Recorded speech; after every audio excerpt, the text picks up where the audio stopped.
A primeira pergunta de hoje é NQI Homem. O nosso ouvinte não quer se identificar, mas ele é da cidade do Guarujá, ligou e fez aqui uma pergunta ao pastor.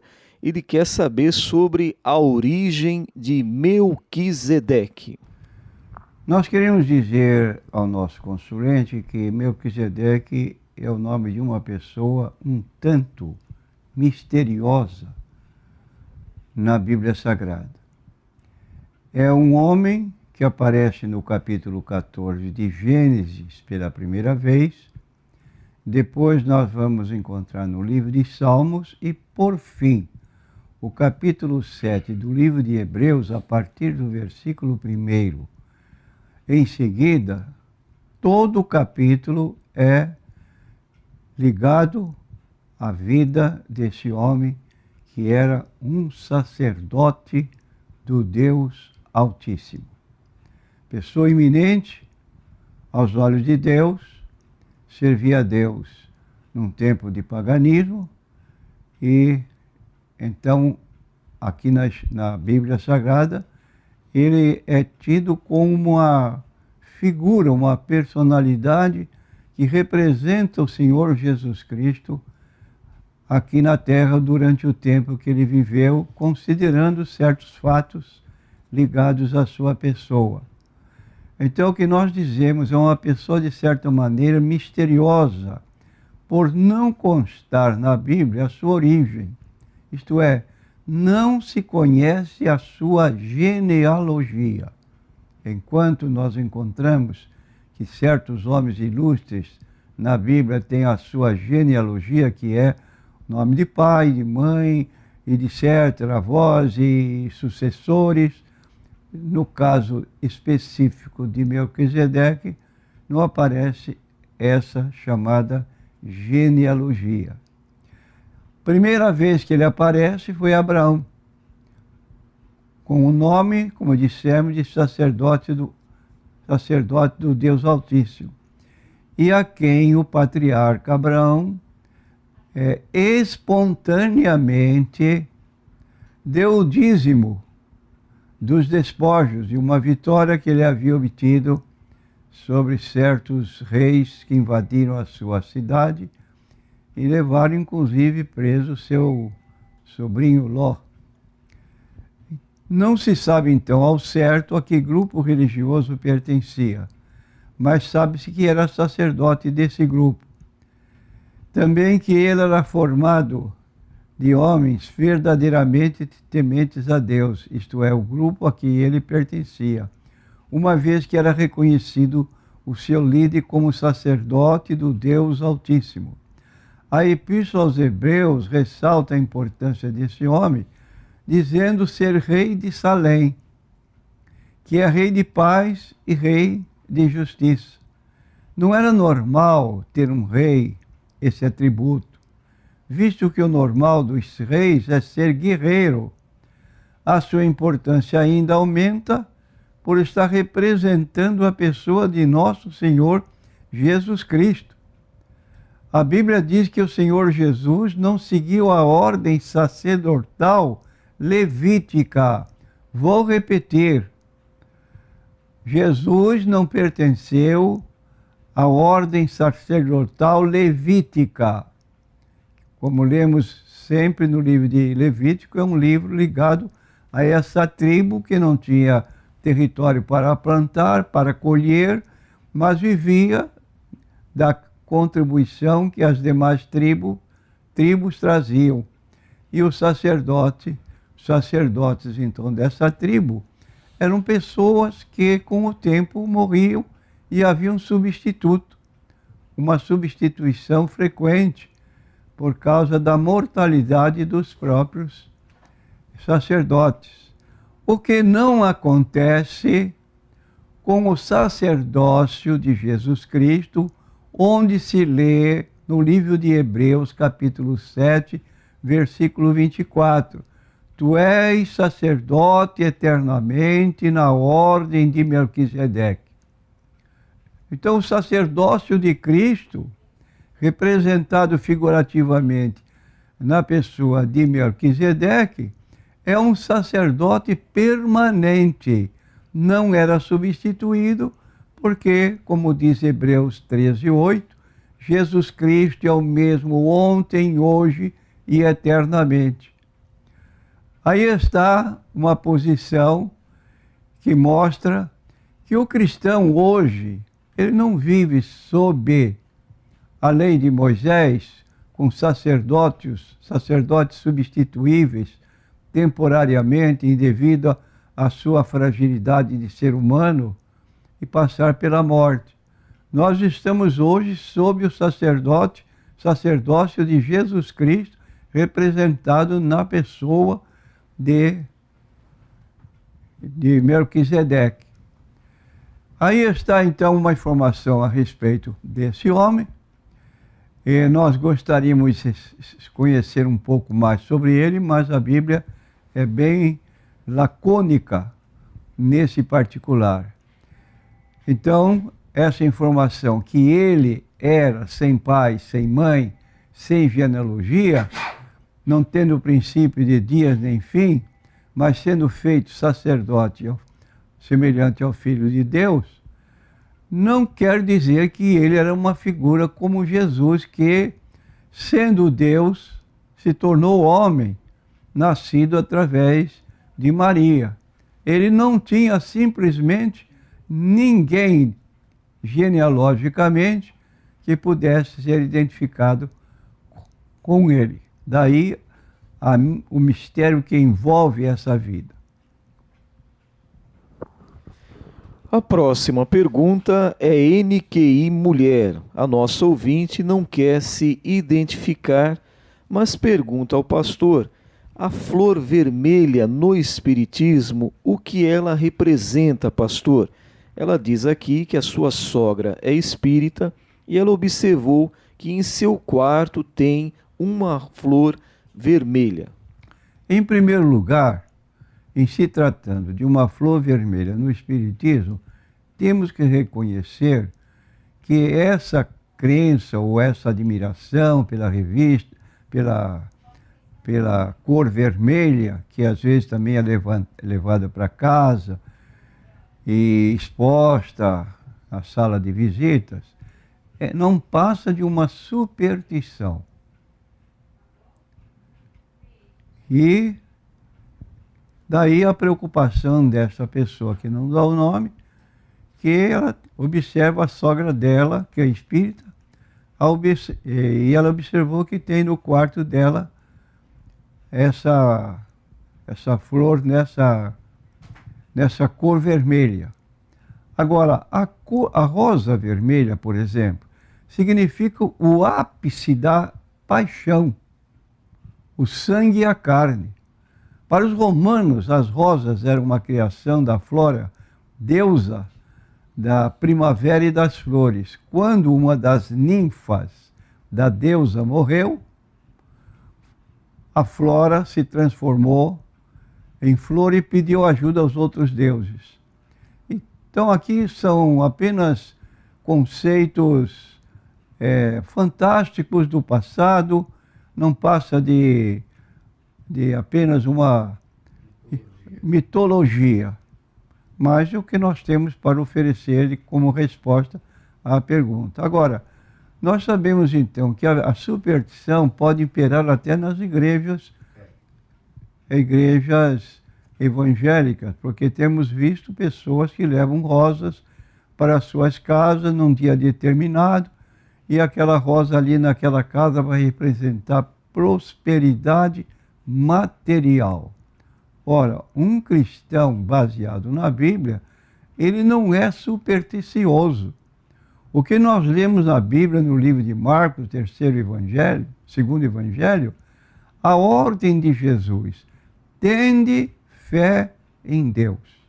Fugiu a fé, a confiança na pessoa de Deus, qualquer confiança e expectativa que pomos em objetos, em flores, em animais, isso está fora do propósito bíblico e não tem apoio na Bíblia Sagrada. Se a consulente está com medo, talvez receando algum castigo, alguma coisa que possa vir de mal, fique tranquila, mas precisa estar sob a proteção de nosso Senhor Salvador Jesus Cristo. Nenhuma praga chegará à tua tenda, à tua casa. Está no livro de Salmos 90, Salmo 91. São salmos que trazem para nós segurança quanto ao imprevisto baseado em superstições modernas. A próxima pergunta é da nossa ouvinte Maria. Ela faz inicialmente aqui um relato para o pastor, dizendo que ela e o seu esposo, por um certo tempo, frequentaram um ministério. Depois ela acabou mudando de ministério, foi para um outro, mas o seu esposo continuou no mesmo ministério. Mas depois ele acabou se afastando, se desviando, e isso já faz 5 anos que ele está afastado. Ele tem vontade de voltar a congregar, voltar aos caminhos do Senhor, mas se sente enfraquecido, sem força. E ele deseja que a Maria volte com ele para o ministério que eles estavam inicialmente. Bom, a Maria agora pergunta, pede ao pastor que lhe dê uma orientação. Eu vejo nessa situação de casal a falta de obediência a um preceito bíblico dentro do Novo Testamento com respeito ao tratamento que se deve dispensar um casal, a mulher quanto ao marido e o marido quanto à mulher. Também em 1 Coríntios, capítulo 7, é um capítulo que devia ser lido pelos dois, porque ali tem toda a orientação dada pelo apóstolo Paulo, respondendo perguntas de pessoas que estavam também pairando nessa dúvida. Mas voltando à Bíblia Sagrada, nós dizemos que na carta de Paulo aos Efésios, no capítulo 5, versículo 22 a 26, diz assim: vós, mulheres, sujeitai-vos a vossos maridos, como ao Senhor. Porque o marido é a cabeça da mulher, como também Cristo é a cabeça da igreja, sendo ele próprio salvador do corpo. De sorte que, assim como a igreja está sujeita a Cristo, assim também as mulheres sejam em tudo sujeitas a seus maridos. E no versículo 25 desse capítulo 5, tem um preceito para o marido. Me parece que este cidadão que está aqui sendo indicado, está faltando com isto que diz o escritor bíblico. Vós, maridos, amai vossas mulheres, como também Cristo amou a igreja e a si mesmo se entregou por ela, para a santificar, purificando-a com a lavagem da água pela palavra. Então aí nós tomamos conhecimento, ele se afasta de casa. A mulher sente essa separação. Porém, ela está irredutível, que deveria acompanhá-lo, e eu quero fazer uma ressalva, acompanhá-lo quando se trata de uma igreja evangélica. Ela usa a palavra ministério, que me dá a entender que se trata de outra igreja evangélica. E nesse particular não vejo inconveniente. Agora, se me perguntasse, o marido quer para uma seita e a mulher não quer acompanhar, embora a Bíblia diga que ela deve ser obediente ao marido, mas aí há um envolvimento de responsabilidade diante de Deus. Cair numa seita é aceitar a perdição. Não vai trocar a salvação por uma questão de marido e mulher que é um para um lado e para o outro. No que concerne, porém, a ministérios evangélicos, então, ela devia acompanhá-lo. E aí está a situação que nós deixamos para o casal.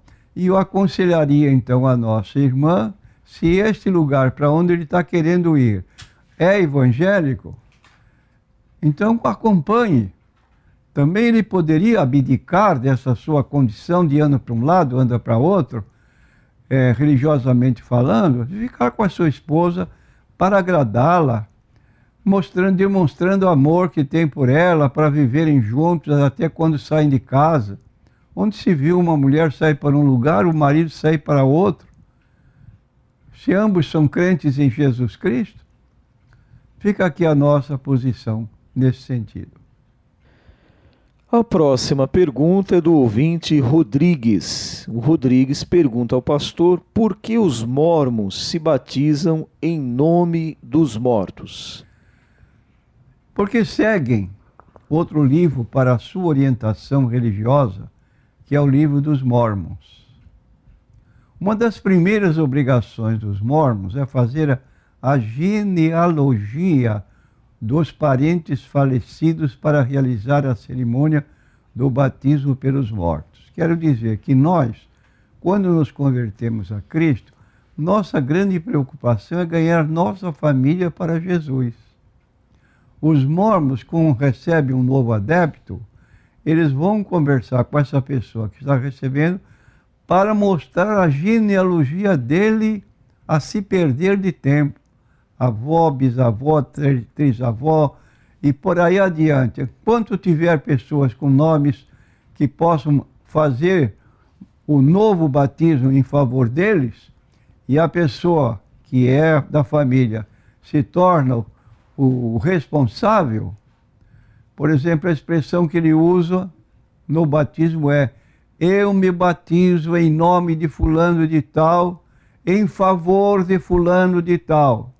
Quer dizer, a pessoa viva fornece sua autoridade para que o parente já falecido possa aceitar o batismo feito pelo seu parente vivo. E aí haverá uma mudança no estado final da pessoa. Então essa pessoa consegue a salvação dentro do sistema da Igreja Mórmon. Agora, nós temos realmente, para sermos bem francos e fiéis à Bíblia Sagrada, nós temos em 1 Coríntios, capítulo 15, essa expressão. Paulo está ensinando a respeito da ressurreição dos mortos, desde o versículo 1, continuando em todo o capítulo, e Paulo fala aos irmãos e usa os pronomes vós e nós, com exceção do versículo 29, onde se aplica o pronome eles, o que nos leva a entender que Paulo não estava falando de batismo pelos mortos como uma doutrina para ser aceita pelos coríntios, onde ele tinha evangelizado, mas que eles, os que aceitavam esse tipo de batismo, como fazem os mormons, que eles se batizassem da forma que quisessem. Agora, isso não é uma recomendação para seguir esse batismo, mas apenas uma orientação para que a igreja esteja orientada para não receber doutrina errada. Então Paulo fala eu, fala tu, no sentido pessoal, para quem ele estava escrevendo, para vós, para nós, no que concerne ao ensino correto. Agora eu quero mencionar ainda o que nos parece um antagonismo dentro do próprio livro de Mórmon. Ora, se o livro de Mórmon tem conceitos que são aceitos pelos mormons, o que deve prevalecer? Segundo eles, aceitam o livro de Mórmon como um livro melhor do que a Bíblia Sagrada e que mais depressa leva uma pessoa ao céu do que propriamente a Bíblia. Mas quando nós lemos o livro de Mórmon, que somos de fora, só para conhecer, para poder orientar pessoas que nos perguntam, nós vamos encontrar uma novidade num livro de Mórmon chamado Livro Alma. Como a nossa Bíblia tem vários livros, também no livro de Mórmon tem um determinado número de livros. E nesse livro de Mórmon, chamado Alma, no capítulo 34, versículo 31, faz uma declaração seguinte: eis que esta vida é o tempo para os homens se prepararem para o encontro com Deus. E agora, como disse antes, já que haveis tido tantos testemunhos, peço-vos, portanto, que não deixeis o dia do arrependimento para o fim, porque depois desse dia de vida que nos é dado, para nos prepararmos para a eternidade, eis que se não aproveitarmos nosso tempo aqui na terra, naturalmente, virá noite tenebrosa, durante a qual nenhum labor poderá ser executado. O que ele está dizendo aqui é o que nós dizemos sempre. Olha, aproveita a oportunidade que a mensagem do Evangelho está chegando à sua casa para recebê-la. Não deixe para amanhã, porque o dia de amanhã não nos pertence. O que eles estão dizendo aqui é o seguinte, é exatamente isso. Só que estão rejeitando, então, o batismo pelos mortos. Porque se houvesse essa oportunidade, como se eles dizem crer, logo não haveria problema de fazer a pesquisa da família, da geração, porque precisava ser batizado incontinente. Já estava morto. Então, qualquer tempo seria o tempo para poder ressuscitar a pessoa e ela se batizar de novo, porque alguém se batizou por ela. Então, aqui está o ensino que não tem apoio bíblico, precisa ter cuidado com os mormons. O Jesus dos mormons não é o Jesus da Bíblia, é irmão de Lúcifer ou de Satanás, e então tem sequências muito distantes da verdadeira palavra de Deus, que é a Bíblia Sagrada. A próxima pergunta é do ouvinte Isaías. O Isaías cita aqui para o pastor o texto de 1 Timóteo, capítulo 2, verso 9. Ele quer saber se esse texto se aplica para as mulheres na questão de usar calça comprida, brinco, pintura e outras coisas, pastor. Bom, na verdade o texto citado está escrito. Vou ler o que ele citou, mas não leu o conteúdo. Que do mesmo modo as mulheres se ataviem em traje honesto, com pudor e modéstia, não com tranças ou com ouro ou pérolas ou vestidos preciosos.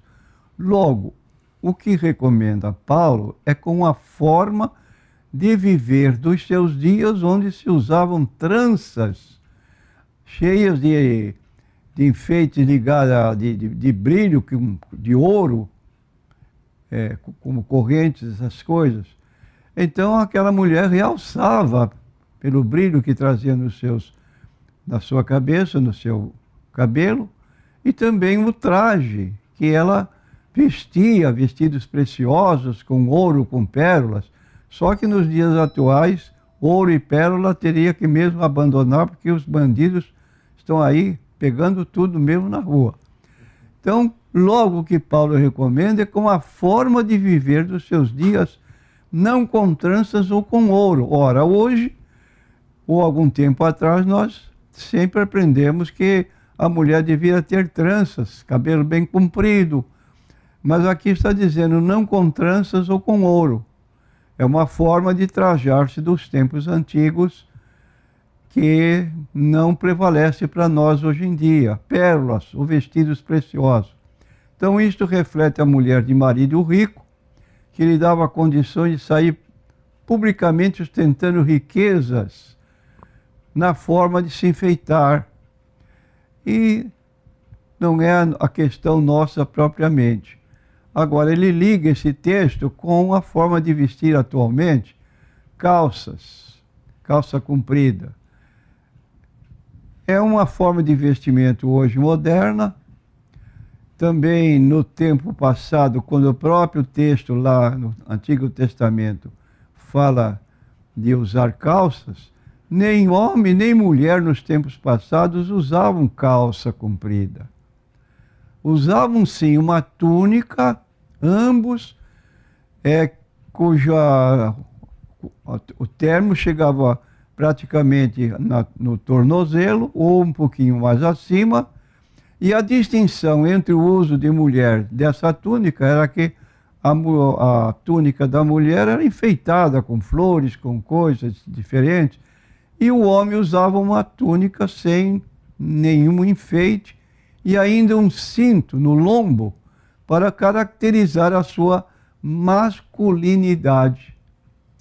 Então aí está uma condição que eu deixo aqui a critério, porque trata-se de costumes. Se fosse doutrinas, então nós teríamos que seguir estritamente o que diz a Bíblia Sagrada nesse particular. Mas em se tratando de costumes, cada igreja tem o seu ponto de vista, e aí é difícil emitir uma posição decretando que a mulher não podia entrar de calça, ou usar calça, como diz aqui a pergunta. Rapidamente, pastor, nós temos uma pergunta da ouvinte Regina. Ela relata aqui que perto da sua casa abriram uma igreja, perto até da igreja que ela congrega, mas é uma outra igreja que foi aberta há pouco tempo, mas os membros da igreja estão reclamando do pastor que está à frente, dizendo que ele não é capacitado para o cargo. E ela pede aqui para o senhor falar a respeito, pastor, o que dizer de uma situação dessa? Em primeiro lugar, pelo que nós entendemos a pergunta, a irmã, não sendo um membro dessa igreja a que se refere, logo não deve se envolver com a diretriz da igreja. É um caso que pertence à igreja que se localizou perto da sua. Então, essa igreja deve ter um ministério e os que se congregam lá é que devem tomar providências que a irmã está sugerindo. Então, os membros é que devem procurar a direção da sua igreja para uma solução, não a nossa consulente, que ela já pertence a outra igreja, como menciona aqui na sua pergunta.